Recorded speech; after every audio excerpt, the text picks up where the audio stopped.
Assalamualaikum warahmatullahi wabarakatuh. Halo anak-anakku semua, apa kabar? Semoga kalian semua dalam keadaan sehat walafiat dan tidak kekurangan suatu apapun. Oke, hari ini kalian kembali masuk ke kelas sejarah dan tentunya masih bersama saya, Bu Susi. Kompetensi pengetahuan yang akan kita pelajari pada pertemuan kali ini adalah menganalisis secara kritis respon internasional terhadap proklamasi kemerdekaan Indonesia. Sedangkan kompetensi keterampilannya adalah menyajikan secara kritis respon internasional terhadap proklamasi kemerdekaan Indonesia dalam bentuk tulisan. Tujuan pembelajarannya yaitu menjelaskan respon Belanda terhadap proklamasi kemerdekaan Indonesia. Topik pembahasan kita pada pertemuan kali ini masih sama seperti pertemuan sebelumnya, yakni masih tetap tentang bab 1 respon internasional terhadap proklamasi kemerdekaan Indonesia, namun dengan fokus permasalahan yang berbeda. Jika pada pertemuan minggu lalu fokus pembahasan kita lebih kepada upaya konfrontatif yang dilakukan oleh bangsa Indonesia untuk mempertahankan kemerdekaan hingga terjadi pertempuran antara Indonesia dengan Belanda di berbagai daerah, di mana salah satu pertempuran yang paling dahsyat adalah pertempuran Surabaya, yakni sebuah pertempuran yang sangat dahsyat, yang sangat heroik, yang tentunya memberikan inspirasi bagi kita untuk lebih menghargai perjuangan para pahlawan bangsa. Nah, berbeda dengan pembahasan minggu lalu, untuk fokus pembahasan pada minggu ini adalah mengenai upaya diplomatik yang dilakukan oleh pemerintah Indonesia Belanda untuk menyelesaikan konflik yang terjadi, yang kemudian berujung di meja perundingan.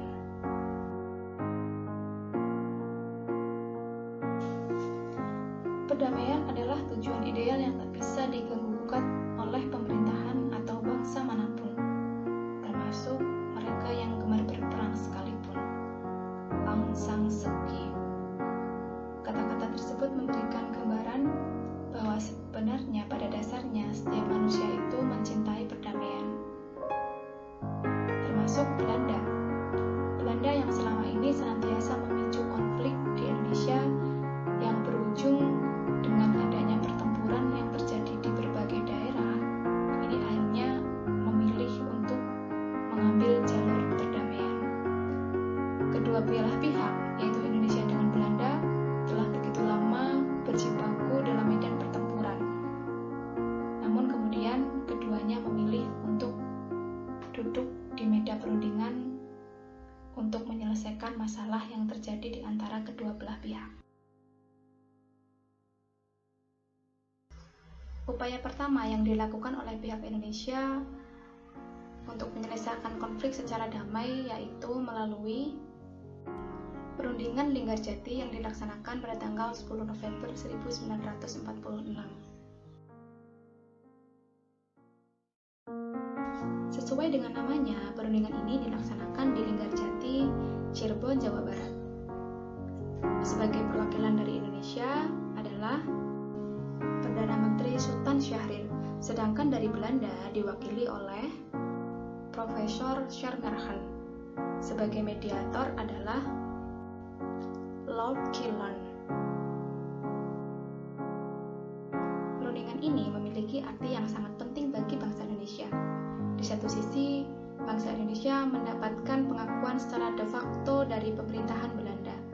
Namun di sisi lain, Indonesia juga dirugikan karena wilayah yang diakui secara de facto oleh Belanda terhadap Indonesia hanya terdiri dari Jawa, Sumatera, dan Madura. Jadi jauh dari luas wilayah Indonesia yang sebenarnya.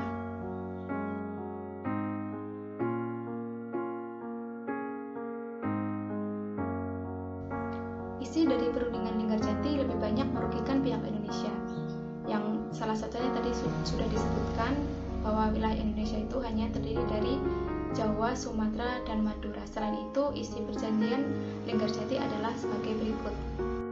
Poin yang pertama, RI dan Belanda menghentikan perang gerilya. Poin yang kedua adalah dibentuk Republik Indonesia Serikat. Jadi nanti Indonesia akan menjadi negara federal, yaitu negara yang terdiri dari beberapa negara bagian, di mana salah satunya adalah Republik Indonesia. Jadi Republik Indonesia hanya merupakan negara bagian dari Republik Indonesia Serikat, satu di antara beberapa negara bagian. Poin yang keempat adalah dibentuk Uni Indonesia Belanda dengan Belanda sebagai ketuanya.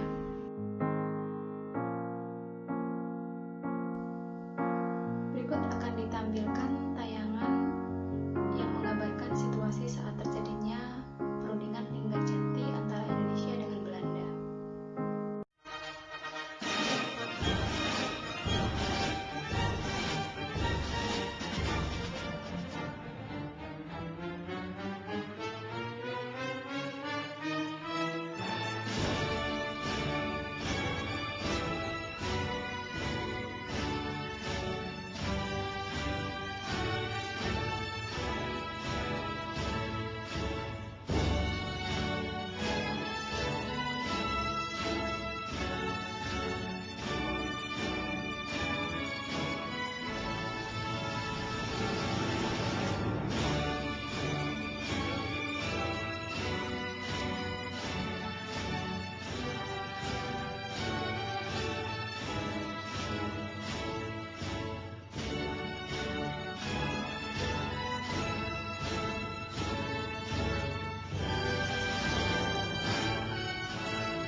Meski perundingan Linggarjati banyak merugikan pihak Indonesia, namun karena sudah menjadi kesepakatan bersama, pihak Indonesia berusaha untuk mematuhi segala ketetapan yang sudah ada di perundingan tersebut.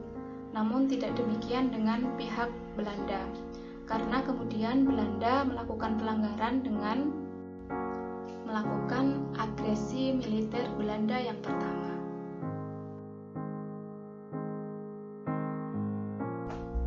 Tanggal 21 Juli 1947, Belanda melancarkan aksi polisionil yang dikenal dengan nama agresi militer Belanda yang pertama.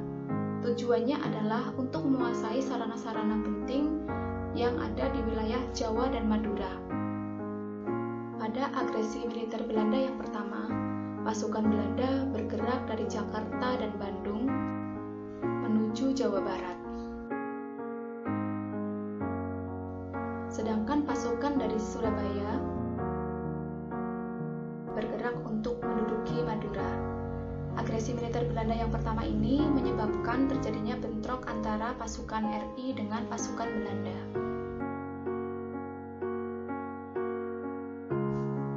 Aksi polisionil yang telah dilakukan oleh Belanda melalui agresi militer Belanda yang pertama yang merupakan bentuk pelanggaran terhadap perundingan Linggarjati yang sudah disepakati sebelumnya telah memicu kembali berkobarnya konflik antara Indonesia dengan Belanda.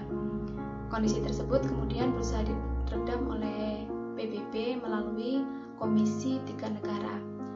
Melalui Komisi Tiga Negara ini, akhirnya kedua belah pihak berusaha untuk didudukan kembali di meja perundingan untuk menyelesaikan masalah secara diplomatik, yaitu melalui perundingan Renville yang berlangsung dari tanggal 18 Desember 1947 hingga 17 Januari 1948.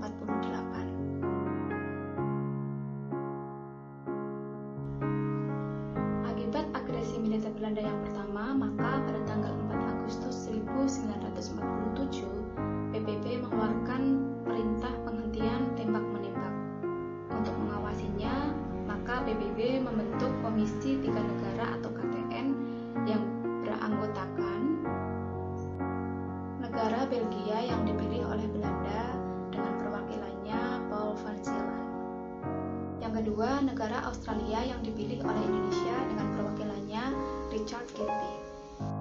Serta dari Amerika Serikat yang dipilih oleh Indonesia dan Belanda yang sekaligus nantinya akan berperan sebagai mediator yang diwakili oleh Dr. Frank Graham. Komisi Tiga Negara tiba di Jakarta pada tanggal 27 Oktober 1947 untuk melaksanakan misinya. Mereka bekerja keras untuk membantu penyelesaian persoalan-persoalan militer ataupun politik sebagai dasar perundingan-perundingan selanjutnya. Atas usul Komisi Tiga Negara ini, akhirnya dapat dilakukan perundingan lanjutan yang dilakukan di atas sebuah kapal milik Angkatan Laut Amerika Serikat.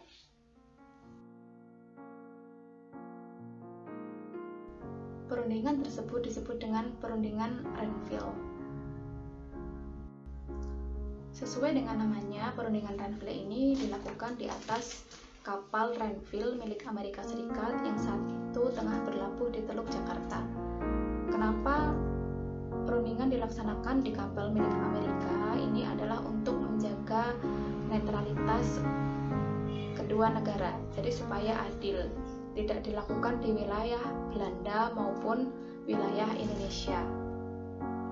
Perundingan yang berlangsung dari tanggal 18 Desember 1947 hingga 17 Januari 1948 tersebut, dari pihak Indonesia dikirim delegasi yang dipimpin oleh Amir Syarifuddin, sedangkan dari pihak Belanda dikirim delegasi yang dipimpin oleh R. Abdul Qadir Widjoyo Atmojo, yaitu orang Indonesia yang memihak kepada Belanda. Sedangkan KTN sebagai mediator diwakili oleh Frank Graham, yaitu Ketua Komisi Tiga Negara. Perundingan Renville berlangsung dengan sangat alot. Namun setelah perdebatan yang begitu panjang dan sengit, akhirnya pada tanggal 17 Januari 1948, perjanjian Renville ini berhasil ditandatangani oleh pihak Indonesia dan Belanda dengan KTN sebagai mediatornya. Secara garis besar, perundingan ini sangat merugikan bagi pihak bangsa Indonesia, terutama mengenai hilangnya pengakuan kedaulatan Belanda atas wilayah Republik Indonesia yang terdiri dari Jawa, Madura, dan Sumatera. Jadi ketika perjanjian Renville, Belanda mengakui kedaulatan RI atas 3 wilayah tersebut. Namun dalam perjanjian Renville ini, pengakuan kedaulatan tersebut dicabut oleh Belanda.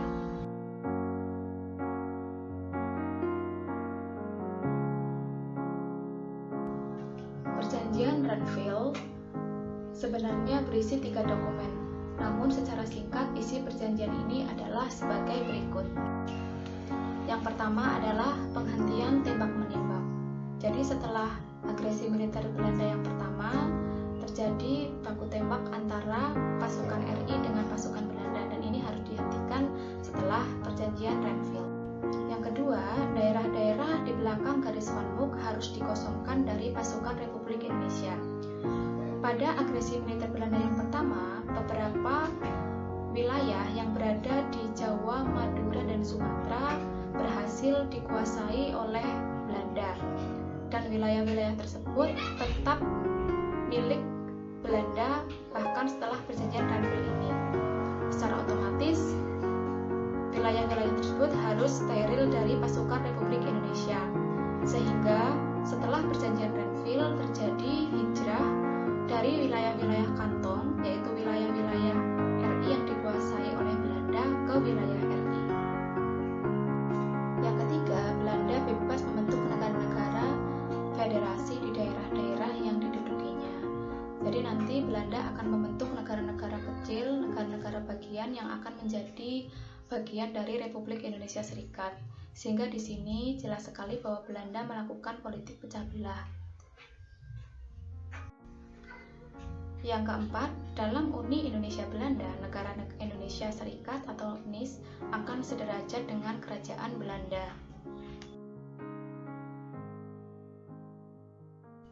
Selanjutnya akan ditayangkan video tentang situasi yang menggambarkan saat terjadinya perundingan Ranville antara Indonesia dan Belanda yang dimediasi oleh Komisi Tiga Negara.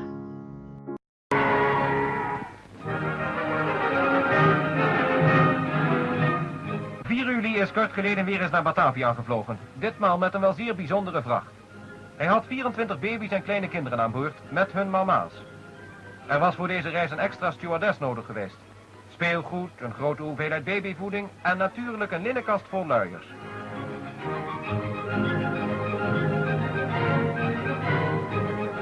De vliegende kinderwagen kwam stipt op tijd binnen, zodat de vaders die al enkele dagen in spanning naar de aankomst hadden uitgekeken, geen ogenblik langer behoefden te wachten dan nodig was. En zo zijn weer enkele gezinnen van Nederlanders in Batavia herenigd. Mogen de volgende vluchten even voorspoedig verlopen. 4 dagen later arriveert uit Jogja op Kemayoran Sharifuddin, de leider der Indonesische delegatie, met enige ministers, onder wie Haji Agus Salim en andere republikeinse autoriteiten, voor de ondertekening van de wapenstilstandsovereenkomst. Nog diezelfde middag begeven de delegaties zich naar de Ranville.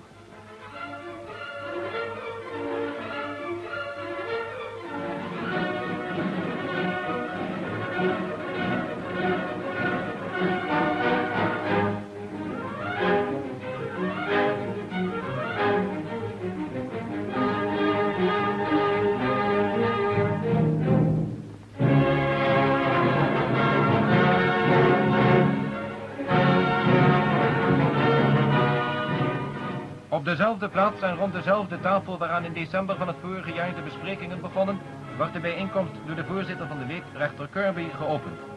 Hij leest de voorwaarden der bestandsovereenkomst voor en verzoekt de delegatieleiders er hun handtekening onder te plaatsen. Achtereenvolgens tekenen Raden Abdulkadir voor Nederland en Sharifuddin voor de Republiek. Weer is een stap gezet op de weg naar de oplossing van het Indonesische probleem.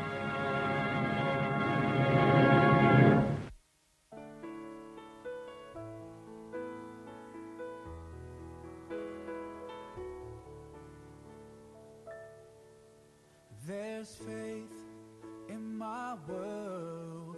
It comes back to your teachings and all your words. From your life I have learned to be patient. Bagaimana penyampaian materi hari ini? Apakah bisa diterima dengan baik? Semoga bisa ya. Nah, saatnya kuis untuk kalian. Kuisnya cukup menjawab pertanyaan-pertanyaan yang sudah tertera di layar. Yang pertama adalah jelaskan dampak perjanjian Linggarjati bagi bangsa Indonesia. Yang kedua, mengapa Belanda melanggar perundingan Linggarjati. Yang ketiga, jelaskan alasan Belanda melancarkan aksi polisional agresi militer Belanda yang pertama. Yang keempat, menurut pendapat kalian, mengapa Belanda menarik pengakuan kedaulatan atas Jawa, Sumatera, dan Madura pada perjanjian Ranville. Yang kelima, Jelaskan dampak terbesar dari perundingan Renville bagi bangsa Indonesia. Tulislah jawaban kalian di buku tugas, lalu foto dan kirim via Wapri ke nomor posisi. Demikian tadi pembelajaran kita di pertemuan kali ini. Semoga semua materi bisa diterima dengan baik. Kurang lebihnya mohon maaf. Saya Hiri. Wassalamualaikum warahmatullahi wabarakatuh. Sampai bertemu di pertemuan berikutnya. Mercy for all mankind, the reason I forgive, as long as I